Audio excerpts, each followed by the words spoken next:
Praise Lord sister. Praise Lord sister. Sister మీరు కానుక వేస్తున్నారా? సిస్టర్ నేను కానుక వేస్తున్నాను సిస్టర్. మరి ఎట్లా వేస్తున్నావు? నేనైతే సిస్టర్ ఎవరికి కనబడకూడదని ఒక కవర్ లో పెట్టి వేస్తాను సిస్టర్. అవునా సిస్టర్? అవును సిస్టర్. మరి నేనైతే ఎలా వేస్తానో తెలుసా? మరి దేవుడు చూస్తున్నాడో లేదో తెలియదు కానీ నేనైతే పాస్టర్ గారు చూస్తారని నేను కవర్ లో పెట్టి వేస్తాను. కవర్ లో పెట్టకుండా వేస్తాను అందరూ చూసేటట్టు.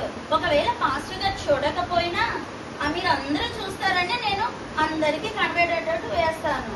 అవునా సిస్టర్? అలా చేస్తున్నారు సిస్టర్. మనం అలా చేయకూడదు కదా.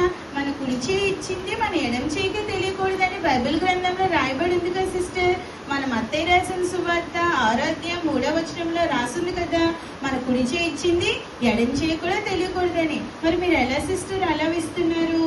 నిజమే, మీ ద్వారా ఈరోజు నిజమే కదా, మత్తయి సువార్తలో ఉంది కదా, ఆ విధంగానే మరి కుడి చేతికి ఇచ్చింది ఎడమ చేతికి తెలియకూడదు. నిజమే సిస్టర్, మీ ద్వారా ఈరోజు ఈ యొక్క స్త్రీల సదస్సులో తెలుసుకున్నాను సిస్టర్. అయ్యో అదేం కాదులేండి సిస్టర్. అన్నీ పాటించాలని ఏం లేదులేండి. ఏదో ఒకటి ఇస్తే సరిపోతుంది. నేనైతే దశభాగం ఒకటే ఇస్తాను. ఆ ఒక్క ఆజ్ఞ పాటిస్తే సరిపోతుందిలేండి. అన్ని ఆజ్ఞలు పాటించనక్కర్లేదు. అయ్యో, ఓన్లీ దశమ భాగమే దాంట్లోనే డబ్బు విషయంలోనే తీయకూడదు. మనం అన్ని విషయాల్లోనే తీయాలి. ఎందుకంటే అబ్రహాము మరి ఏ విధంగా అయితే చేసి ఉన్నారో మనం డబ్బు విషయంలోనే కాదు, సమయంలోని మనం ముందుగా ప్రయారిటీ ఇవ్వాలి. నెక్స్ట్ పొలంలోని కూడా మనం తీయాలి. అన్ని విషయాల్లోని మనకు వచ్చిన ప్రతి దాంట్లోని కూడా మనము దశమ భాగం తీయాలి. అలాగే సిస్టర్, ఈ రోజు ఇక్కడ మనం వచ్చి ఉన్నాం కదా, మన మరిపాల మహారాణి వీధిలో ఏసీ చర్చ్ లో జరుగుతున్న ఉమెన్స్ రిట్రీట్ లో నేనైతే ఒకటి నేర్చుకున్నాను సిస్టర్ మీ దగ్గర. నిజమే, నేనైతే ఇన్ని సంవత్సరాల నుంచి ఓన్లీ దశమ భాగంలో నుంచే కానుక తీసేదాన్ని. ఈ రోజు నుంచి సిస్టర్ మరి నేనైతే దశమ భాగంలోని నాకున్న డబ్బుల నుంచి, నా దగ్గర ఉన్న పంట కానీ పొలంలో కానీ ఇంకా దేనిలో నుంచైనా కానుక తీసి ఇస్తాను సిస్టర్. నిజమే కదా, ఈ రోజు నేను కూడా మీ ద్వారా తెలుసుకున్నాను.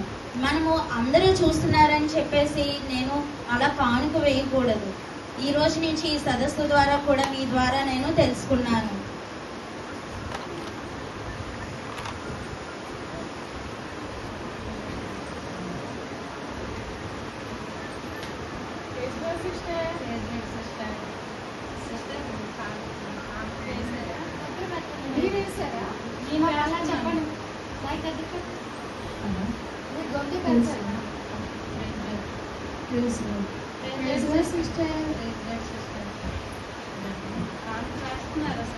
మీరు వేస్తున్నారా? నేను వేస్తున్నాను సిస్టర్.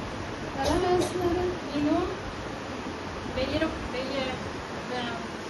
10 వేస్తాను. 10 తర్వాత ఇంకా 5 ఎక్స్ట్రా వేస్తాను సిస్టర్.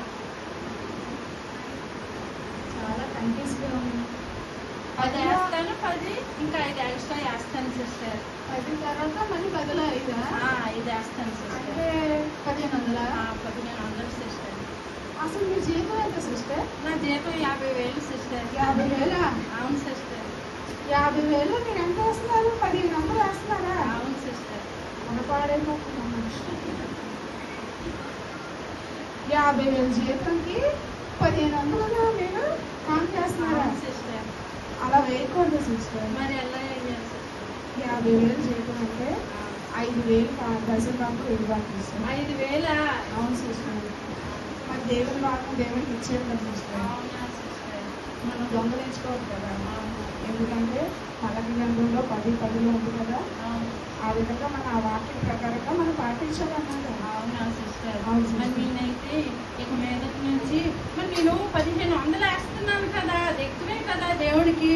అది 1500 వేస్తున్నారు. అవును సిస్టర్. కానీ మీ జీతం 50,000 కదా. అవును సిస్టర్. మరి 50,000 1500 వేస్తారు. మరి 10 వేస్తున్నాను, ఇంకా 5 ఎక్స్ట్రా వేస్తున్నాను కదా. అది తప్పు, అది 1500. తప్పు సిస్టర్. అవునా. అది మీకు అది తెలియకపోవచ్చు, కానీ దేవుని వాక్యం ప్రకారం అయితే ఈ విధంగా వేయాలి. మీకు 50,000 జీతం కాబట్టి అందులో 5,000 దశంభాగం వేయాలి. కానుక మీ ఇష్టం, మీరు ఎంత వేసుకుంటారో అది మీ ఇష్టం. అవునా. సరే సిస్టర్, ఇక మీదట మరి నేను ఇంతవరకు తెలియలేదు కనుక నేను ఎంత దశంభాగం వేయాలో తెలియలేదు. ఇక మీదట మీరు చెప్పారు కనుక దేవుడు నేను దశమ భాగం ప్రతి నెల దేవుడికి ఇస్తాను sister. Sister sister sister hello sister sister ఒక మాట చెప్పండి. అదే సిస్టర్, మరి నన్ను అడిగారు కదా దశమ భాగం కోసం, చెప్పండి. మీరు వేస్తారా ప్రతి నెల? సిస్టర్ మీరు దశమ భాగం ప్రతి నెల దేవుడికి ఇస్తారా? నేను వేసి 5-6 నెలలు అయిపోతుంది. అవునా, 5-6 నెలలు అవుతుందా? మరి మీరు 5-6 నెలలు బట్టి వేయటం లేదు కదా, మీకేం అనిపించడం లేదా? అయినా నేను బాగానే ఉన్నాను కదా.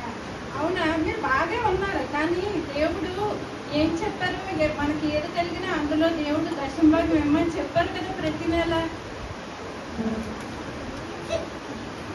అవును సిస్టర్, కానీ నేను బాగానే ఉన్నాను కదా. నేను బాగానే నాకు దేవుడు అన్ని బాగానే చూసుకుంటున్నాను కదా. అవును, దేవుడు అన్ని చూసుకుంటున్నారు, కానీ మనం ఇవ్వవలసింది దేవుడికి ప్రతి నెల ఇవ్వాలి కదా సిస్టర్. మరి దేవుడు ఆజ్ఞలు మనం పాటించాలి కదా, దేవుడు మాట వినాలి కదా. దేవుడు ఏం చెప్పాడు, మనకి ఏది కలిగిందో అందులో దశమ భాగం తీసి మనం ప్రతి నెల ఇమ్మనే కదా దేవుడు చెప్పి ఉన్నారు. అవును సిస్టర్. సరే సిస్టర్, దేవుడు మీ ద్వారా మాట్లాడాను. అయితే దేవుడు నన్ను క్షమిస్తాడా సిస్టర్?